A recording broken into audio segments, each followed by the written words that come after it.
Iran के supreme leader ayatollah Ali Khamenei की मौत, जो इजराइल और अमेरिका के हमले में हुई, पर AIMIM प्रमुख असदुद्दीन ओवैसी ने कड़े शब्दों में अपनी प्रतिक्रिया दी है।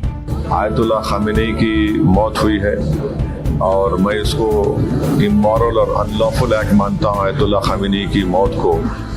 और मेरी तरफ से, हमारी पार्टी की तरफ से ना सिर्फ ये शिया वर्ल्ड को, बल्कि पूरे लोगों को जो उनको अपना रहबर मानते थे, शिया कौम उनको अपना रहबर मानती थी। और हम ये मुतालबा करते हैं कि ये जंग ख़त्म होनी चाहिए और भारत सरकार को इसमें अपना रोल निभाने की ज़रूरत है।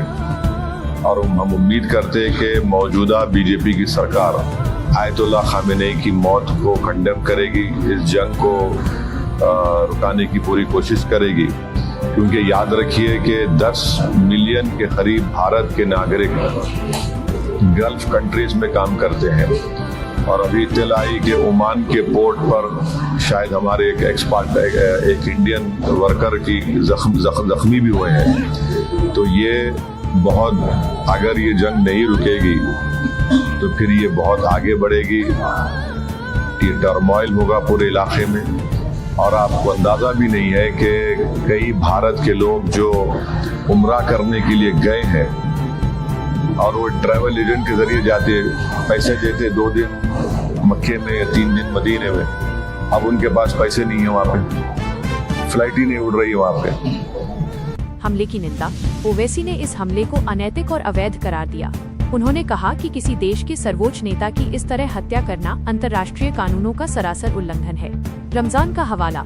उन्होंने अफसोस जताया कि अमेरिका और इजराइल ने रमजान के मुकद्दस महीने में ये हमला किया, जो उनके मुताबिक मानवता के खिलाफ है। भारत सरकार से मांग। ओवैसी ने प्रधानमंत्री नरेंद्र मोदी और भारत सरकार से अपील की है कि वे इस हत्या की कड़ी निंदा करें और पश्चिम एशिया में शांति बहाली के लिए अपनी भूमिका निभाएं। अर्थव्यवस्था पर असर। उन्होंने चेतावनी दी कि इस तनाव से कच्चे तेल, पेट्रोलियम की कीमतें बढ़ेंगी, जिसका सीधा बुरा असर भारतीय अर्थव्यवस्था और आम जनता की जेब पर पड़ेगा। भारतीय नागरिकों की सुरक्षा। उन्होंने चिंता जताई कि खाड़ी देशों, गल्फ कंट्रीज में रहने वाले लगभग 1 करोड़ भारतीयों की सुरक्षा और रोजगार इस युद्ध जैसी स्थिति के कारण खतरे में पड़ सकते हैं। शिया समुदाय की भावनाएं। ओवैसी ने कहा कि खामेनेई शिया समुदाय के एक सम्मानित नेता थे और उनकी मौत से पूरी दुनिया के मुसलमानों में आक्रोश है। उन्होंने इसे एक कायरतापूर्ण कृत्य बताया। निष्कर्ष। ओवैसी का मानना है कि इस घटना से मध्य पूर्व, मिडिल ईस्ट में अस्थिरता बढ़ेगी और दुनिया एक बड़े युद्ध की तरफ धकेली जा रही है।